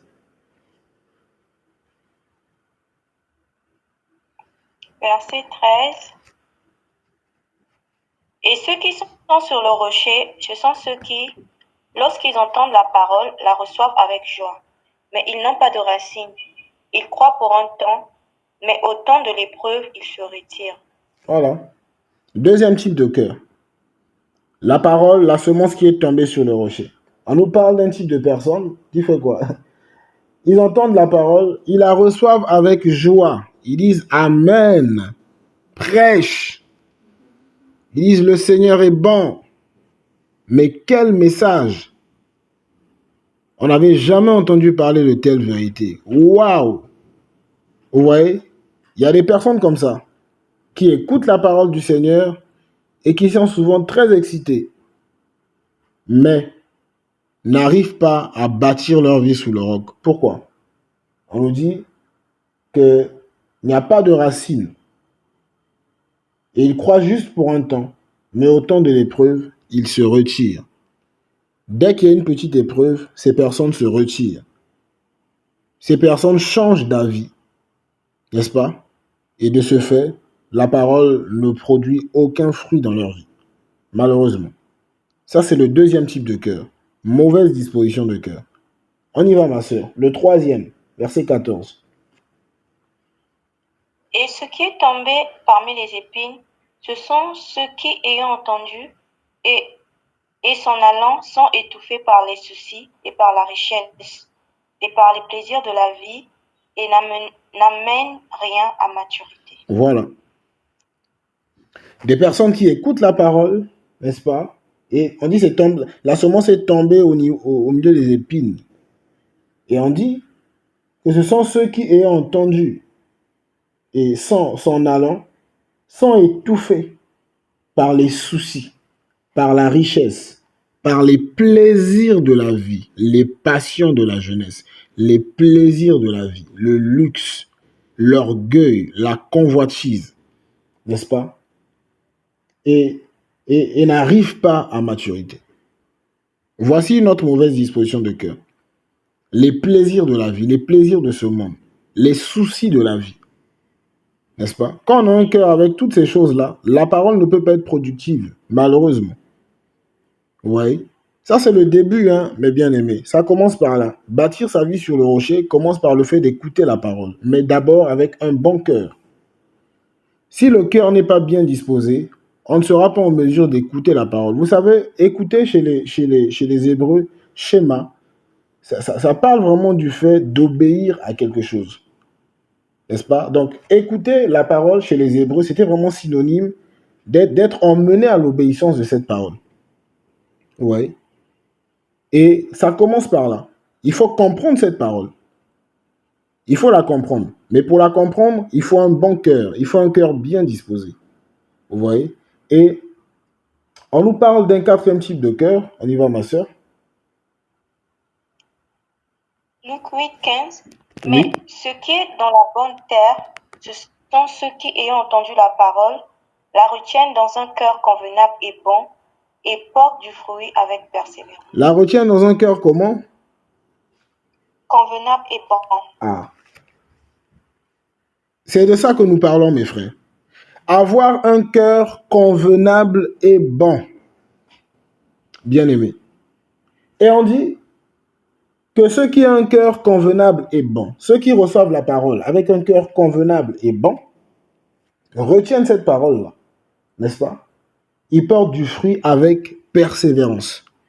Et quand on prend la parabole de Matthieu 13, on nous parle d'une progression dans le fait de porter du fruit. On parle du fait de porter du fruit. L'un porte du fruit à 30, 60 et 100. On voit une progression dans l'entrée, n'est-ce pas? Dans les promesses du Seigneur pour nous, en tant que disciples. On progresse dedans. On évolue dedans. Vous voyez? Et c'est de ça que nous voulons parler. Parce que nous voulons avoir ce cœur. D'accord? Le disciple est censé avoir ce cœur afin de porter constamment du fruit et d'arriver au bout de ces étapes. C'est-à-dire avoir constamment sa vie bâtie sur le roc. Constamment identifier sa vie à celle du Seigneur. D'accord? Donc, le bon cœur, ça c'est un. Il le faut, mes frères. Chacun doit veiller sur son cœur. N'est-ce pas? Un chrétien qui va se laisser emporter par les soucis de la vie, malheureusement, passera à côté de beaucoup de grâce du Seigneur. Oui. Oui. Voilà pourquoi l'apôtre Paul ne s'amusait pas avec sa vie chrétienne. En tant que disciple, il veillait sur son cœur. Malgré les combats, malgré les difficultés, ce n'était pas un motif pour ne plus avoir un cœur bien disposé. N'est-ce pas? Il veillait là-dessus. Parce que tout commence par là. Tout commence par là. Tout débute par là. La disposition du cœur. N'est-ce pas? Donc, le bon cœur, et on reçoit la bonne parole. La bonne parole, mes frères. Je précise ça parce qu'aujourd'hui, il y a tellement de paroles qu'on écoute, tellement de paroles qui sortent de la bouche des hommes, des prédicateurs, mais quand on essaie un peu d'analyser, rares sont ceux qui présentent vraiment une parole qui est centrée sur la vie du maître. Oui, voilà. Il y a beaucoup de paroles qui sont centrées sur le matériel, beaucoup de paroles qui sont centrées sur la colère, sur la haine, n'est-ce pas? Retour à l'envoyeur, tuer les sorciers. Il y a beaucoup de paroles qui sont centrées sur plusieurs vérités qui n'ont rien à voir avec la vie du Seigneur Yahushua. Vous conviendrez avec moi, mes bien-aimés. Voilà. Donc, le disciple doit avoir un discernement. Ce qui nous a touchés, rappelez-vous, mes frères et sœurs, qu'est-ce qui t'a touché? Qu'est-ce qui t'a emmené au salut? C'est Yahushua. C'est sa vie. C'est son amour. Vous voyez? Donc, il faut vraiment avoir du discernement. Il ne faut pas mettre foi en tout esprit. Il faut éprouver les esprits pour savoir qui est du Seigneur. Vous voyez? Voilà. Est-ce que cet enseignement-là est convenable? Est-ce que cette parole-là vient du Seigneur? Est-ce que ce qui sort de la bouche, n'est-ce pas, de ce soi-disant envoyé du Seigneur, là, c'est vraiment une parole qui peut m'emmener à m'attacher, à m'identifier à la vie du Maître? Il faut veiller là-dessus. Nous sommes à la fin des temps et il y a beaucoup de séduction. Vous voyez? Voilà. Nous-mêmes, dans nos temps de méditation, tu médites sur un passage, tu comprends. Est-ce que la compréhension que tu as eue de ce passage-là te rapproche du Seigneur? Est-ce que c'est le Saint-Esprit qui t'a donné cette compréhension? Vous voyez? Donc, chacun doit vraiment veiller là-dessus, sur la disposition de son cœur, mais même aussi sur la qualité de la parole qu'il reçoit. D'accord? Veiller sur son cœur, veiller sur la qualité de la parole que l'on reçoit. Se rassurer que cette parole soit vraiment conforme à la vie du Seigneur. Que cette parole-là nous aide à davantage nous identifier à la vie du Seigneur. Amen. Voilà. Donc, c'est ça, mes bien-aimés. J'espère que ça va pour tout le monde. Ça, c'est le premier principe. Si c'est bon, gloire au Seigneur. Alors, nous allons parler du second principe. Second principe. L'épreuve ou les épreuves liées à la parole du Seigneur. Voilà. Donc, deuxième principe. L'épreuve liée à la parole. Voilà. Ça, c'est le deuxième principe. Pour bâtir sa vie sur le rocher, il y a d'abord cette première vérité fondamentale, l'écoute de la parole. Donc, avec le bon cœur et la bonne parole. Donc, on reçoit la bonne parole dans un bon cœur, un cœur bien disposé. La bonne parole ici, c'est vraiment l'évangile. C'est vraiment un message qui est centré sur le Seigneur Yahushua. N'est-ce pas? Un message qui peut nous encourager à nous identifier à la vie du Seigneur, à expérimenter le ciel. Vous voyez, la vie du ciel sur la terre. C'est très important. Deuxième vérité fondamentale, c'est l'épreuve liée à la parole. Voilà. Et comme on l'a vu, dans Luc 6, on va reprendre ce passage. Merveille, tu peux nous aider, s'il te plaît. Luc chapitre 6, s'il te plaît, ma sœur. Alors, Luc 6, 48. Luc 6, 48. Oui. Il est semblable à un être humain qui, bâtissant une maison, a creusé profondément et a mis le fondement sur le rocher. Ok. Il est semblable à un être humain qui, bâtissant une maison, a creusé profondément. Ça, c'est l'épreuve. D'accord? Voilà. A creusé profondément. Voilà. Ici, c'est l'image de l'épreuve. Voilà. C'est l'image de l'épreuve. Voilà. C'est l'épreuve. Il bâtit une maison, ok? Il creuse, et il creuse profondément. C'est pénible. C'est l'épreuve. Alors, la parole du Seigneur doit être éprouvée. Cette parole que nous recevons dans un bon cœur, dans un cœur bien disposé, doit connaître ce qu'on appelle l'épreuve. Et nous allons prendre ensemble un premier passage dans le psaume 119, le verset 140. Psaume 119, le verset 140. Voilà.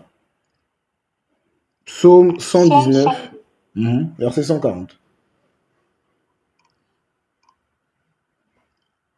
Verset 140.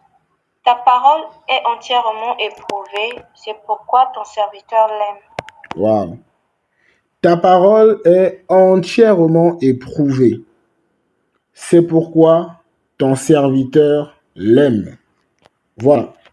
Lorsqu'on reçoit la parole du Seigneur, quelle que soit la parole, cette parole va être entièrement éprouvée. N'est-ce pas? C'est ça. L'épreuve est liée à la parole. Le disciple, c'est un étudiant. C'est ce qu'on a vu. Hein? Voilà. C'est quelqu'un qui va dans une école, dans l'école du Seigneur. Et à l'école, il y a des évaluations. À l'école, il y a des tests. À l'école, il y a des épreuves. Il y a une vérification des acquis. Vous voyez? Voilà. Donc, le Seigneur nous éprouve.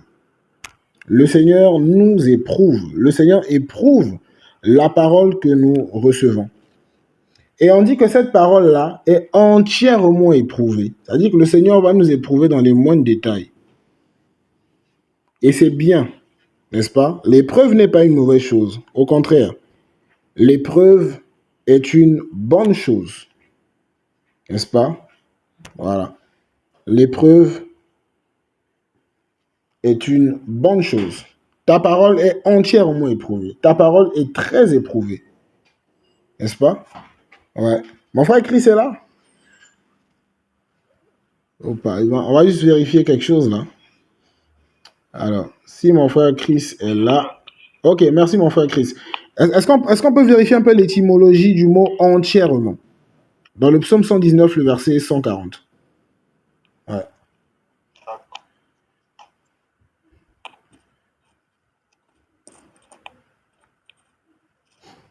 Alléluia. L'épreuve.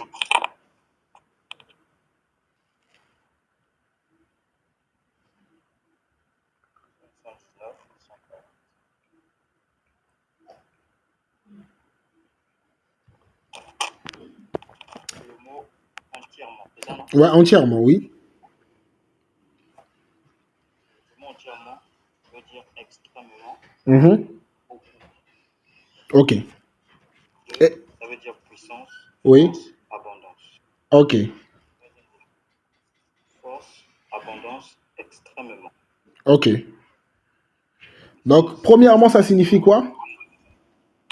Ça signifie extrêmement, Oui. beaucoup. Beaucoup. Ok. Ensuite? Oui.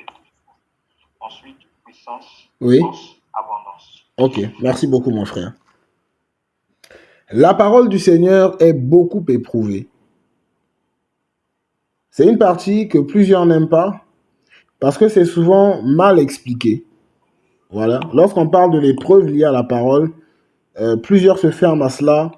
Plusieurs se disent que c'est une mauvaise chose, mais je vous dis, mes frères, c'est une très bonne chose. Pourquoi?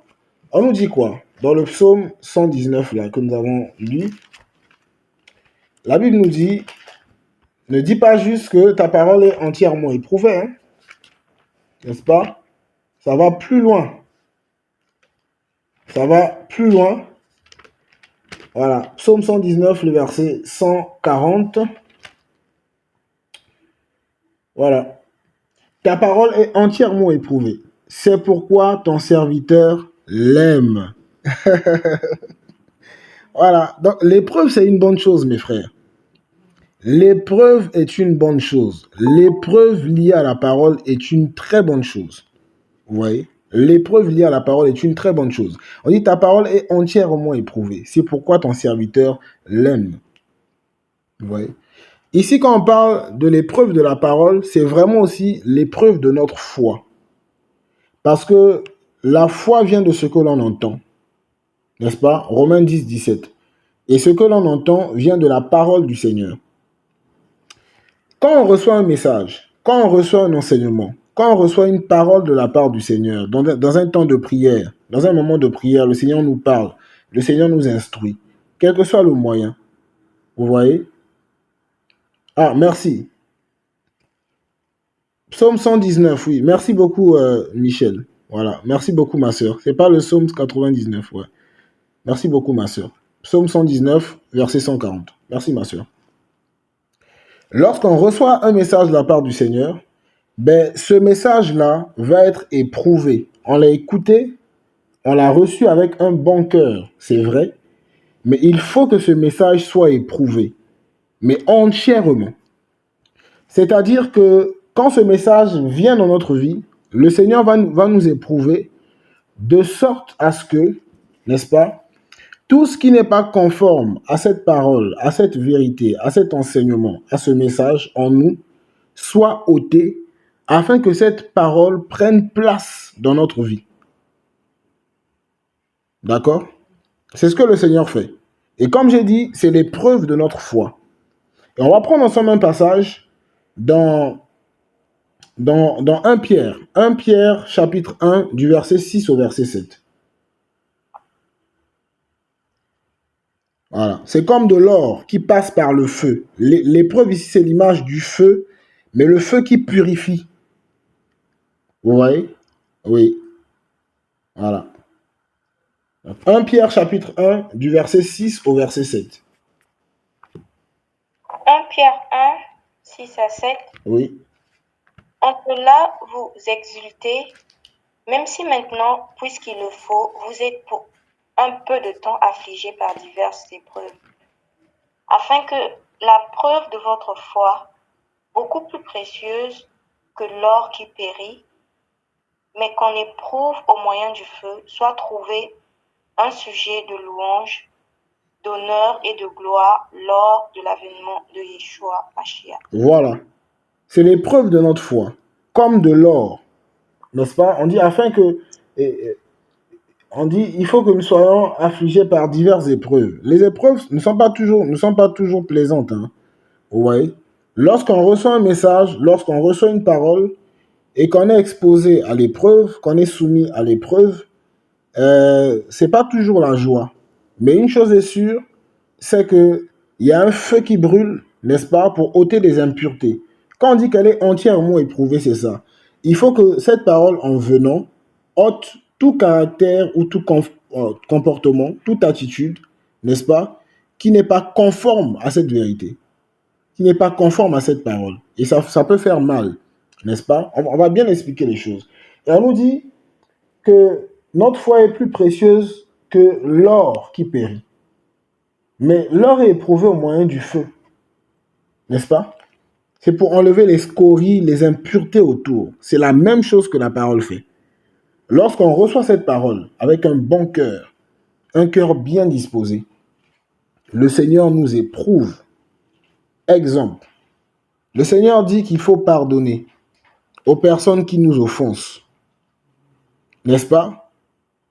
Notamment, quand on prend le passage de Matthieu 7 ou même Luc 6, ben, on retrouve la notion du pardon dans cette série d'enseignements que le Seigneur donna. Vous voyez? On retrouve le pardon, n'est-ce pas, dans Matthieu 6. Lorsque vous priez, dites, notre Père qui est aux cieux, que ton nom soit sanctifié, que ton règne vienne, que ta volonté soit faite sur la terre comme au ciel, n'est-ce pas? Pardonne nos offenses comme nous pardonnons aussi à ceux qui nous ont offensés.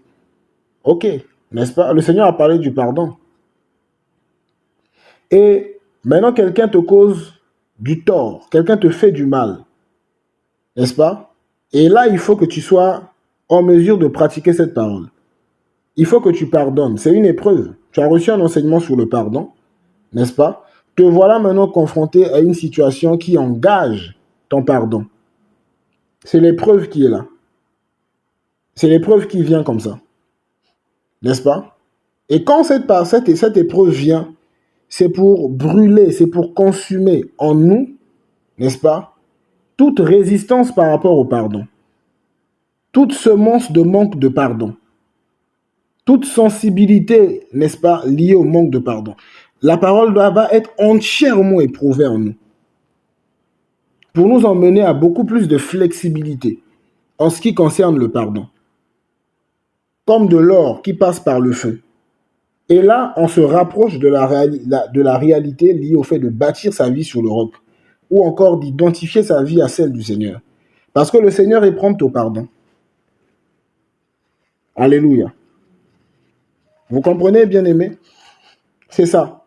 Bâtir sa vie sur le roc, c'est être à l'écoute de la parole, mais c'est aussi vivre l'épreuve liée à la parole. D'accord? Donc la parole est entièrement éprouvée. Comme de l'or qui passe par le feu. Les scories tombent, les impuretés tombent. C'est ce que la parole fait. Elle est entièrement éprouvée. Alors, l'épreuve de notre foi, l'épreuve est vraiment quelque chose de spirituel. Voilà. L'épreuve dont nous parlons est spirituelle. Alors, juste avant de décortiquer un peu cet aspect lié à l'épreuve, on va prendre un troisième passage, j'allais dire, dans le Proverbe 30 au verset 5. Proverbe 30, verset 5. Nous parlons de l'épreuve liée à la parole que l'on reçoit avec un bon cœur, n'est-ce pas? Qui nous conduit à quoi? Au fait de bâtir notre vie sur le roc. Merveille, t'as trouvé? Proverbe chapitre 30, oui, le verset 5.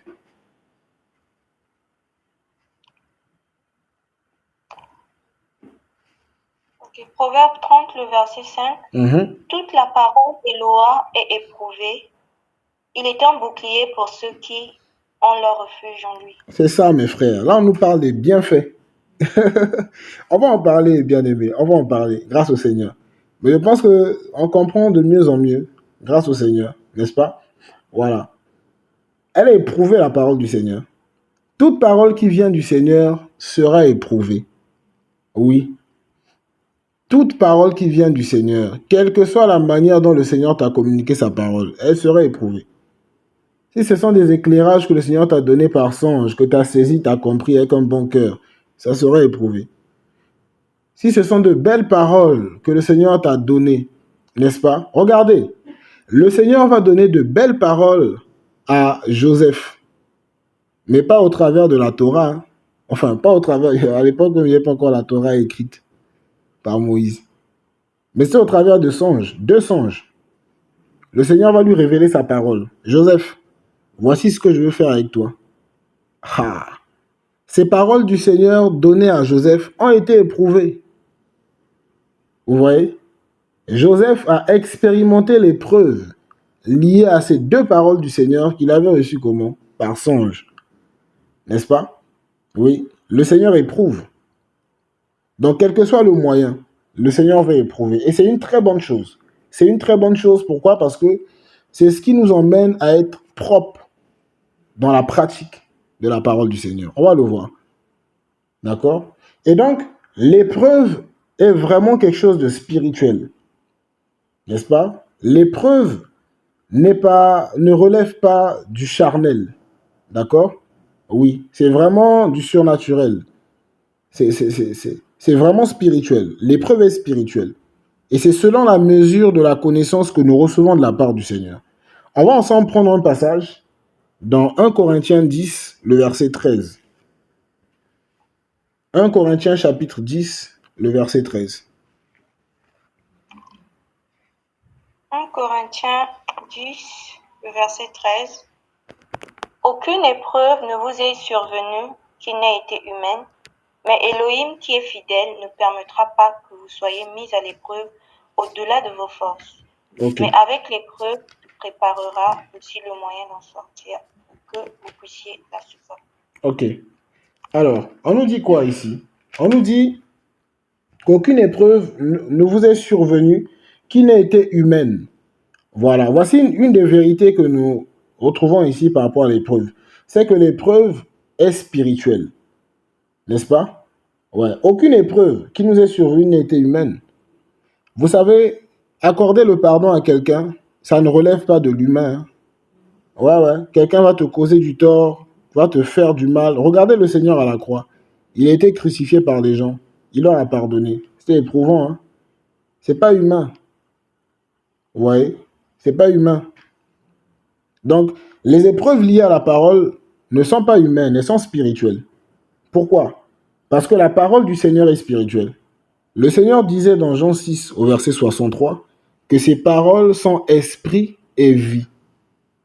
Ouais. Les paroles du Seigneur sont esprit et vie. Elles sont spirituelles. Du coup, les épreuves liées à ces paroles-là sont aussi d'ordre spirituel. Vous voyez? Donc, aucune épreuve ne vous est survenue qui n'ait été humaine. Elles sont spirituelles, mes frères. Elles sont spirituelles. Quand on dit prier pour quelqu'un te maltraite, quelqu'un te fait du mal, te traite mal, n'est-ce pas? Te persécute. Et le Seigneur a dit ça dans Matthieu 5, là. Dans toute la série d'enseignements, il y a eu ça aussi. Il a dit priez pour ceux qui vous maltraitent et vous persécutent. C'est pas humain, mes frères. Humainement parlant, si quelqu'un te maltraite et te persécute, tu ne vas pas prier pour la personne. Vous voyez? Quand le Seigneur nous éprouve, il nous pousse à prier. Et ça, l'épreuve.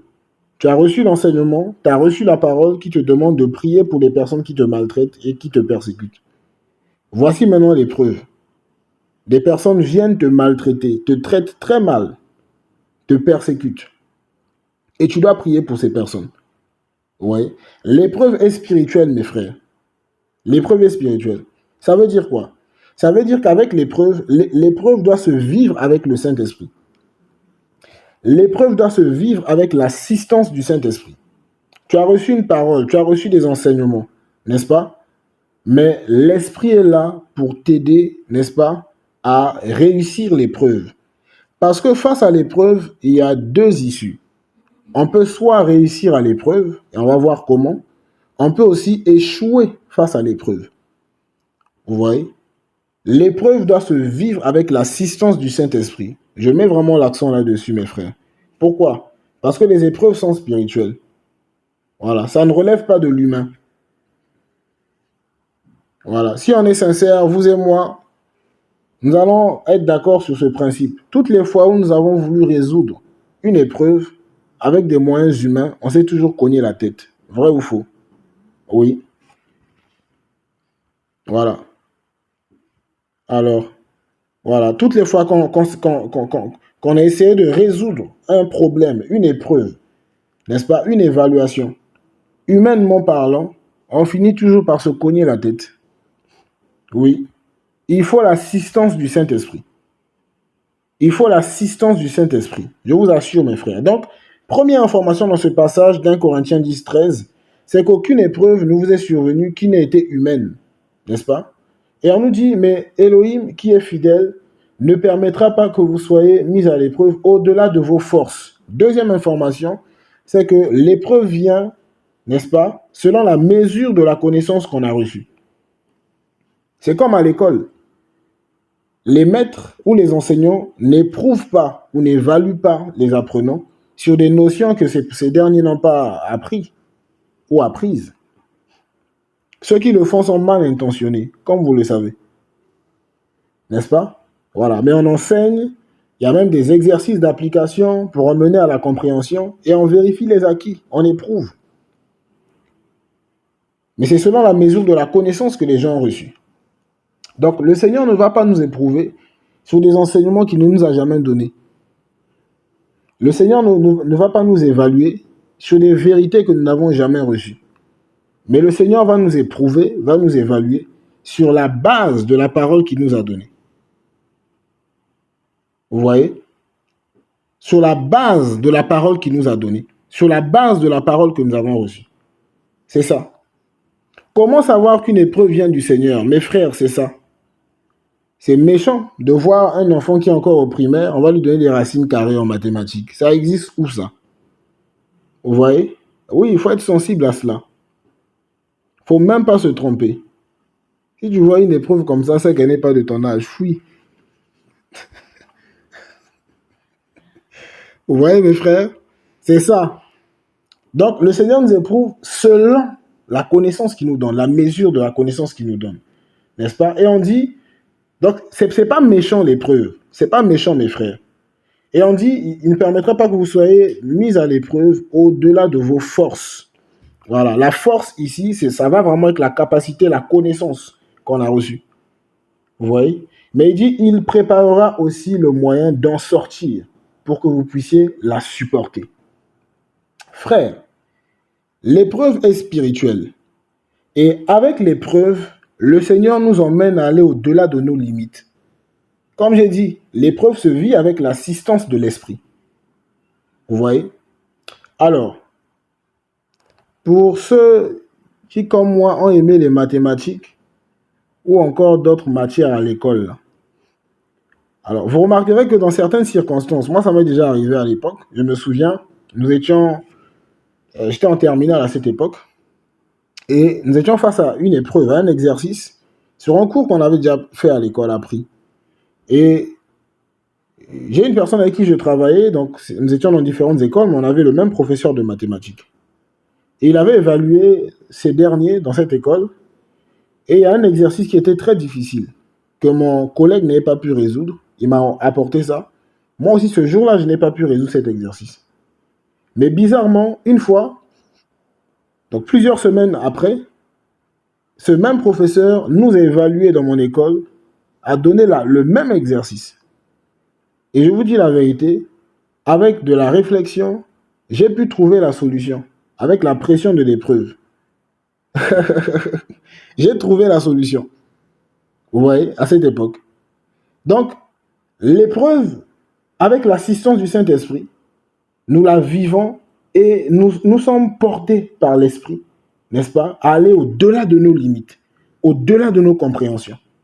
C'est une compréhension divine que l'on reçoit, une compréhension surnaturelle, n'est-ce pas? Et on fait quoi? On supporte l'épreuve, on réussit face à l'épreuve. Vous savez, bien-aimés, je parle de l'assistance du Saint-Esprit. Je sais pourquoi je le dis. Parce que je dis qu'il y a deux issues. Soit on réussit, soit on échoue. La réussite dépend de notre soumission vis-à-vis du Seigneur, de notre dépendance à l'Esprit du Seigneur. C'est ce qui garantit la réussite dans l'épreuve. C'est ce qui garantit le succès dans l'épreuve. Mes bien-aimés, tu as écouté une parole, tu as reçu des messages, des enseignements. Qu'est-ce qui fait que certaines personnes butent, n'est-ce pas, ont l'impression de ne pas avoir réussi? Ça a déjà été le cas. Moi, ça a déjà été mon cas.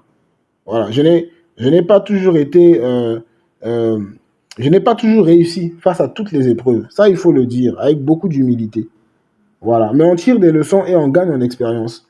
Et j'ai appris une chose, c'est que lorsqu'on associe l'Esprit du Seigneur à toutes les épreuves auxquelles nous sommes confrontés, la réussite est garantie. La réussite est garantie, mes frères. Oui. Mais lorsqu'on ne se soumet pas au Seigneur, ouf, mes bien-aimés, on échoue.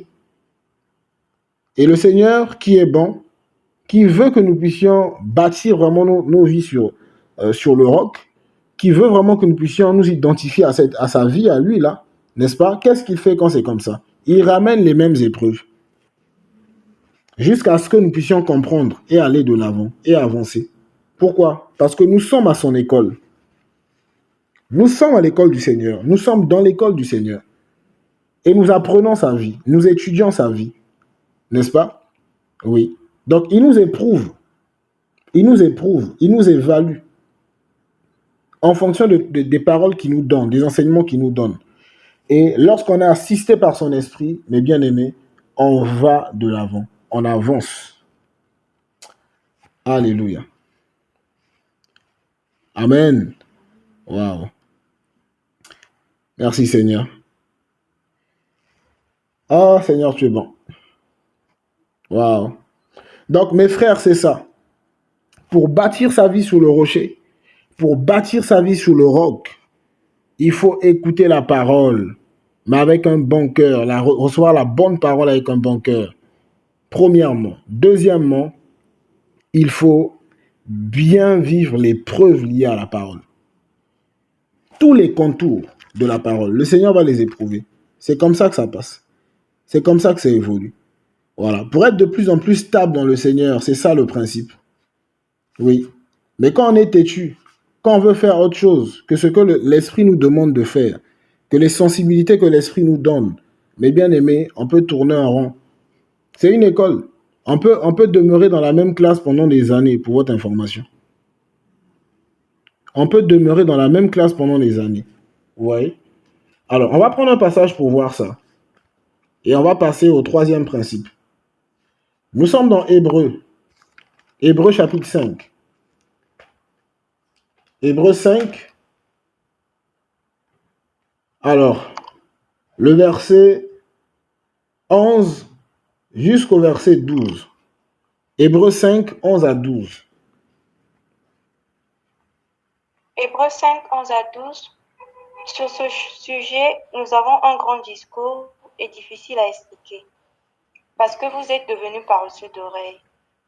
Car vous qui devriez aussi être des docteurs en raison du temps, vous avez encore besoin qu'on vous enseigne les premiers rudiments des oracles d'Élohim. Et vous êtes devenus tels que vous avez encore besoin de lait et non de nourriture solide. Oui, vous savez, la priorité du Seigneur pour nous, c'est notre stabilité. C'est ça. Voilà pourquoi la vie chrétienne, là, elle n'est pas comme la vie humaine normale. Hein. Non. Oui. Avec le Seigneur, tu avances en fonction des résultats que tu produis. C'est comme ça que ça se passe. Tu ne triches pas. Tu triches pas. Et ici, on nous parle d'une catégorie de frères. N'est-ce pas? On dit, mais il y a beaucoup de choses à dire sur le sujet. Mais des choses difficiles à expliquer parce que vous êtes devenus paresseux d'oreilles. Leur manière d'écouter la parole, là, c'était difficile. Et on nous dit au verset 12, « Car vous qui deviez être des docteurs ou des maîtres, c'est-à-dire des personnes matures, des personnes qui s'identifient, n'est-ce pas, au Seigneur par leur vie, par leur caractère, par leur comportement, n'est-ce pas, d'une certaine manière, qui ont une expérience avec le Seigneur. » Et on dit « en raison du temps ». Ça faisait un moment qu'ils étaient dans le Seigneur. Ça faisait un moment, mes frères. Mais on dit qu'ils avaient encore besoin de lait et non de nourriture solide. L'apôtre Paul avait dit la même chose aux Corinthiens, dans 1 Corinthiens 3. Il dit, je vous ai donné du lait et non de la nourriture solide. Parce que vous êtes charnels, n'est-ce pas? Oui. Les Corinthiens, face à l'épreuve, ils ne réussissaient pas à cause de l'orgueil. Il y avait la chair, il y avait des disputes, il y avait des querelles. L'homme se manifestait. Plusieurs parmi eux ne donnaient pas l'opportunité à l'esprit de les aider face à l'épreuve.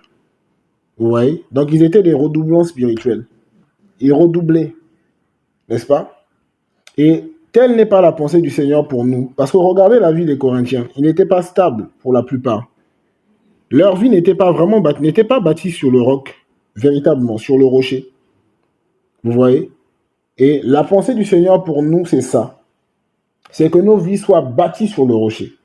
Mon frère, ma sœur, le Seigneur veut que nos vies soient bâties sur lui, que nous puissions davantage nous identifier à lui. Je vous assure, si nous sommes disciples, c'est pour ressembler au Seigneur. C'est pas pour autre chose. C'est pour ressembler au Seigneur. Vous voyez? Voilà. Et quand l'épreuve vient, on a reçu un enseignement, on a reçu une parole, on a reçu quelque chose de la part du Seigneur. Je vous en prie, quand l'épreuve vient, associons l'Esprit, associons le Saint-Esprit, humilions-nous devant le Seigneur. Le Seigneur fait grâce aux humbles. Je vous assure, mes frères, le Seigneur fait grâce aux humbles. Et quand on expérimente cela, la Bible dit quoi? Que ta parole est entièrement éprouvée, n'est-ce pas? Et ton serviteur l'aime. Ton serviteur prend plaisir à cela. Oui, je vous assure, n'est-ce pas? Ta parole est totalement éprouvée et elle est un bouclier. Vous voyez? On nous parle de la joie derrière l'épreuve. Jacques en parle aussi, n'est-ce pas? Qui produit la patience. Je vous assure, l'épreuve, c'est vraiment une vérité fondamentale dans notre marche avec le Seigneur. Alors, je crois que c'est bon pour tout le monde grâce au Seigneur. Nous allons parler du troisième et du dernier principe, n'est-ce pas? On va parler du troisième et du dernier principe. Donc, la pratique de la parole. C'est le troisième principe. L'écoute de la parole, recevoir la bonne parole, centrée sur Yahushua, avec le bon cœur, vivre l'épreuve liée à la parole, avec l'assistance du Saint-Esprit. Deux premiers principes. Troisième principe, la pratique de la parole. Ce sont des choses que par la grâce du Seigneur, j'essaie de pratiquer. Vous voyez, depuis plusieurs années maintenant, grâce au Seigneur. Et je vous assure, je vois le bien que ça me fait, personnellement. Vous voyez. Et donc, j'ai vraiment eu à cœur de partager cela avec vous, avec mes bien-aimés, pour nous encourager. Je sais qu'il y en a qui le vivent déjà, pour nous encourager à davantage demeurer dedans. Et pour ceux qui ont rencontré des difficultés, l'échec n'est pas une fatalité. Amen. C'est pas une fatalité. Comme j'ai dit, moi j'ai déjà échoué face aux épreuves. Déjà. Oui, tu étais censé agir d'une certaine manière, mais tu ne l'as pas fait à cause de l'orgueil. Et on se repent. Celui qui échoue face à une épreuve doit être aussi assez humble pour se repentir. Le Seigneur te donnera l'opportunité de te rattraper et de passer à autre chose et d'avancer et d'évoluer. Vous voyez? La vie du disciple est très pratique. Tu reçois un message, tu reçois une parole, sois-en sûr. Tôt ou tard, au bout d'un moment, tu seras éprouvé. Vous voyez? Pourquoi? À l'issue de l'épreuve, on vit de bonnes choses. Oui. Alors, la pratique de la parole. La pratique de la parole n'est qu'une conséquence de l'épreuve. N'est-ce pas? Voilà. Quand on vit bien une épreuve, la conséquence, c'est que nous finirons par pratiquer la parole. Alors, nous sommes dans Luc 6, on repart dans Luc chapitre 6. On va beaucoup s'appuyer là-dessus. Alors, Luc 6. Ok. Luc 6, donc le verset 47 au verset 48. Ma soeur Merveille. Ouais. Luc 6, 47 à 48. Quiconque vient à moi et écoute mes paroles et les met en pratique, je vous montrerai à qui il est semblable. Il est semblable à un être humain qui, bâtissant une maison, a creusé profondément et a mis le fondement sur le roc, Voilà. sur le rocher. Voilà. Donc, il a creusé profondément. Ça, c'est l'épreuve. Et il a fait quoi? Il a mis le fondement sur le rocher. C'est ça. Il a réussi à atteindre le rocher. Il a réussi à poser la maison sur le rocher. Ça, c'est la pratique. À l'issue de l'épreuve, qu'est-ce qu'on reçoit? On sort de l'épreuve avec la méthodologie, avec une matière, n'est-ce pas? Quelque chose qui peut nous permettre de reproduire l'expérience gagnée à l'issue de l'épreuve. Vous savez, même à l'école, celui ou celle qui arrive à appliquer une formule, n'est-ce pas, lors d'une évaluation, s'il a bien maîtrisé, n'est-ce pas, tous les contours à l'issue de l'évaluation, ou même au boulot, dans le monde séculier, lorsqu'on est en mesure de résoudre un souci, un problème dans notre département, dans notre service, n'est-ce pas, on ressort de là avec de la matière, ce qui fait que toutes les fois que le même problème surviendra, nous serons en mesure de faire face à cela et de résoudre le problème. Ça, c'est la pratique. Donc, l'épreuve nous donne de la matière. On ressort de là avec toute une méthodologie. Vous voyez? C'est ça. Atteindre le rocher. L'issue d'une épreuve réussite, c'est ça. C'est qu'on atteint le rocher. Et atteindre le rocher, c'est ça. C'est la pratique. C'est l'identification à la vie du Seigneur. C'est ce que nous voulons. On a reçu des informations. On a reçu un enseignement. Ok. Voici la Bible dit dans Romains 13, ne devez rien à personne si ce n'est de vous aimer les uns les autres. Oh, la seule dette que je dois avoir vis-à-vis des hommes, c'est l'amour. C'est bien. Maintenant, le Seigneur envoie une épreuve. Il pousse les gens à te faire du mal. Ça te fait mal, tu pleures. Et le Saint-Esprit te dit, tu as mal, tu souffres. Mais ces personnes qui t'ont fait du mal, là, tu leur dois une seule chose, c'est l'amour. Oh, quelle épreuve! Quelle épreuve! Quelle épreuve! Si avec l'assistance de l'Esprit, tu arrives à comprendre ce passage-là, parce que à travers l'épreuve, on reçoit la vie qu'il y a dans la parole. Le Seigneur disait dans Jean 6, 63, que j'ai cité aussi, en amont, que ces paroles sont esprit et vie. Il y a une vie dans la parole et on la reçoit à l'issue de l'épreuve. N'est-ce pas? Quand on reçoit cette vie, on arrive à surmonter l'épreuve. Mais bien aimé, on reçoit de la matière. Ce qui fait qu'on sera en mesure de reproduire la même chose, quelles que soient les situations. On a compris le principe. Vous voyez? Donc, la pratique de la parole ici, c'est vraiment le fait d'identifier sa vie à celle du Seigneur, d'atteindre le rocher dans le passage. Voilà. Trouver le rocher. C'est ça. Pratiquer la parole. Mais c'est lié à l'épreuve, n'est-ce pas, qu'on a bien vécu. Oh Seigneur. Ça nous permet de manifester la vie que nous avons expérimentée.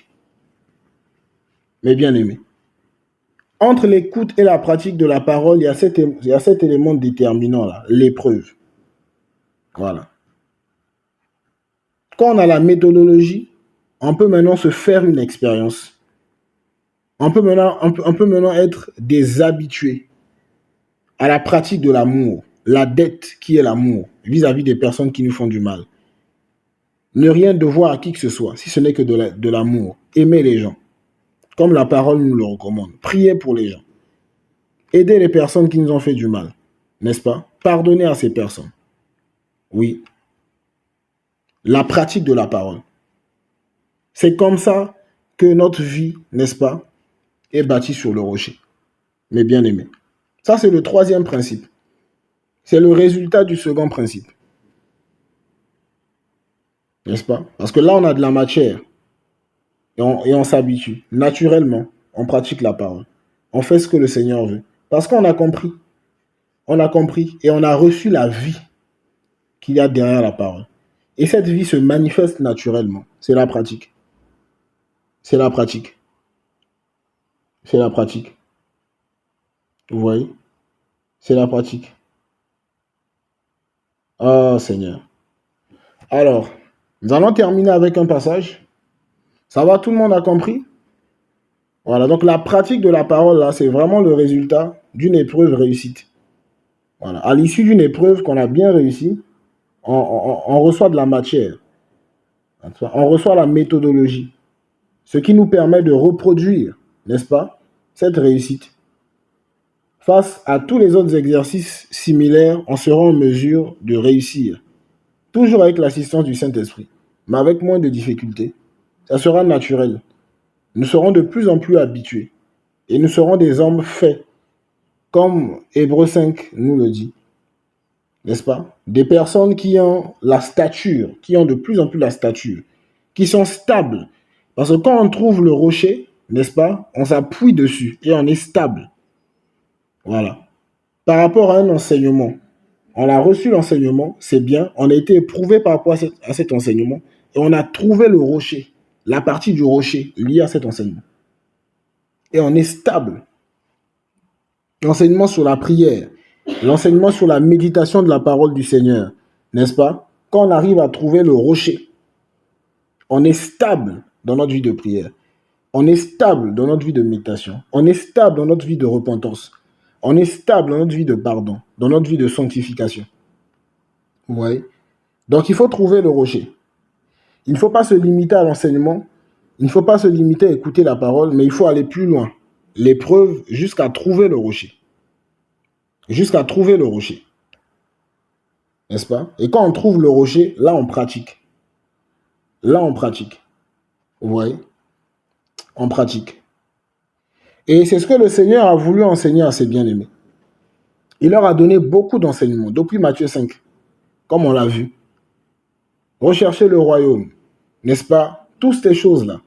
Et à la fin, il va leur dire, mais si celui qui écoute ces paroles, celui qui écoute tous ces enseignements et les met en pratique, il sera semblable à un homme prudent qui a bâti sa maison sur le rocher. N'est-ce pas? Et quand c'est comme ça, comme on l'a vu, par conséquent, quelles que soient les intempéries, cette maison sera inébranlable. Quelles que soient les intempéries, la vie de cet homme, la vie de ce disciple sera inébranlable, sera stable. Mais mes bien-aimés, quand on reçoit des enseignements, quand on écoute des choses et qu'on ne veut pas pratiquer, à cause des soucis de la vie, à cause des problèmes, à cause des réalités, à cause du célibat, à cause d'une difficulté qu'on reçoit, à cause du fait qu'on n'a pas assez d'argent, mes frères, lorsque les intempéries viendront, oh, il se pourrait que notre vie chrétienne soit secouée. Il se pourrait que notre vie de sanctification soit renversée. Regardez pendant la période du confinement, combien de personnes n'ont pas perdu leur vie de prière? Combien de personnes n'ont pas été secouées dans leur relation avec le Seigneur? Mes bien-aimés, plusieurs ont perdu la foi pendant cette période. Plusieurs sont retournés dans les choses qu'elles avaient vomies.